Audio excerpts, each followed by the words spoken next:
Hello guys, welcome back to my channel epic kids. ఈరోజు first time నేను కూడా వడ చేస్తున్నాను, అది కూడా ఎంటీఆర్ వడ మిక్స్తో. మీరు కూడా ఎప్పుడైనా ట్రై చేశారా? లేదంటే ఈ వీడియో చూసి ట్రై చేసేసేయండి.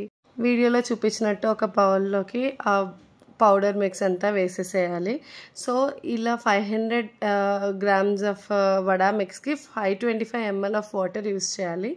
సో అలా వేసేసిన తర్వాత ఆ వడ మిక్స్లోకి కాస్త జీలకర్ర, పచ్చిమిర్చి అండ్ ఆనియన్స్ వేయాలి. ఆనియన్స్ కొంచెం సన్నగా ఉంటే బెటర్, ఎందుకంటే ఆయిల్లో ఫ్రై చేస్తాం కాబట్టి వడ అంతా రోస్ట్ కాకుండా కరెక్ట్గా కుక్ అవుతుంది. ఆ తర్వాత కొన్ని వాటర్ వేసేస్తూ పౌడర్ని బ్యాటర్ కన్సిస్టెన్సీ మరీ అంత జోరు కాకుండా కొంచెం కరెక్ట్ కన్సిస్టెన్సీ వచ్చేలాగా వీడియోలో చూసినట్టు కలుపుకోండి. ఇది చూసారా, కొన్ని వాటర్ వేస్తూ కలపాలి. సో కొన్ని వాటర్ వేస్తూ కలిపితే అదే సెట్ అయిపోతుంది. నాకు ఈ బౌల్ సరిపోలేదు కాబట్టి నేను పెద్ద బౌల్ తీసేసుకొని దాంట్లోకి ట్రాన్స్ఫర్ చేసేసుకున్నాను. చూసారా, ఇలా కన్సిస్టెన్సీ వచ్చేసిన తర్వాత ఒక 10 to 15 minutes పక్కకు పెట్టేసేయండి. ఒక 10 to 15 minutes పక్కకు పెట్టేసిన తర్వాత అదేదో అవుతుందని చెప్పారు, అది నాకు కూడా తెలీదు. మా మమ్మీ చెప్పిందని అలా పెట్టేశాను. ఓకే, సో నెక్స్ట్ మనం వడ చేయడానికి రెడీ చేసేసుకుందాము. ఆయిల్ పెట్టేసాను, దానికోసం వడ షేప్ రావడానికని వాటర్ పెట్టుకున్నాను. వడ మిక్స్ కూడా రెడీగా ఉంది. నెక్స్ట్ ఇంకా వడ వేసేయడమే. సో జస్ట్ మన అరచేతిని తడి చేసుకోవాలి. ఆ తర్వాత మనం వడ బ్యాటర్ని చేతితో తీసుకొని ఒక బాల్ లాగా చేసుకొని తర్వాత ఈ చేతిలో వేసుకొని ఇలా షేప్ చేసుకొని మధ్యలో హోల్ పెట్టేయడమే. తర్వాత రైట్ హ్యాండ్లోకి అలా వీడియోలో చూపించినట్టు తీసుకొని ఆయిల్లో వేసేయాలి.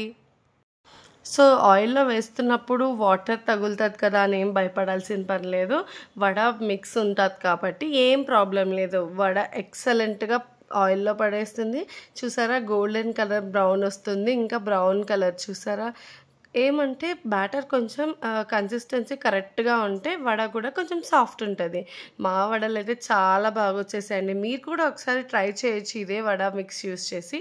ఇంకా దీనికి కాంబినేషన్ అంటారా, మనం పల్లి చట్నీ తినచ్చు, ఆరల్ సాంబార్లో డిప్ చేసుకొని తినచ్చు. సో మేమైతే ఆ రోజు టైం లేక పల్లి చట్నీతో మేనేజ్ చేసేసామండి. మీరు కూడా ఎప్పుడైనా ఇలా ట్రై చేసి కమెంట్ చేయండి ఎలా అనిపించిందో. చూసారా, మా వడలు చాలా బాగున్నాయి. అసలు చాలా క్రిస్పీగా ఉన్నాయి. హోటల్ రెస్టారెంట్ స్టైల్ వడలాగా వచ్చేసాయండి. నేను కూడా ఫస్ట్ టైం ట్రై చేశాను ఈ వడ మిక్స్తో. సో నాకు కూడా ఎలా వస్తాయని డౌట్ ఉండేది, బట్ చాలా బాగా వచ్చేసాయి. మీరు కూడా ఒకసారి ట్రై చేసి కమెంట్ చేయండి ఎలా అనిపించిందో. ఈ వీడియో మీకు నచ్చినట్లయితే please do like, share and subscribe guys. Thank you.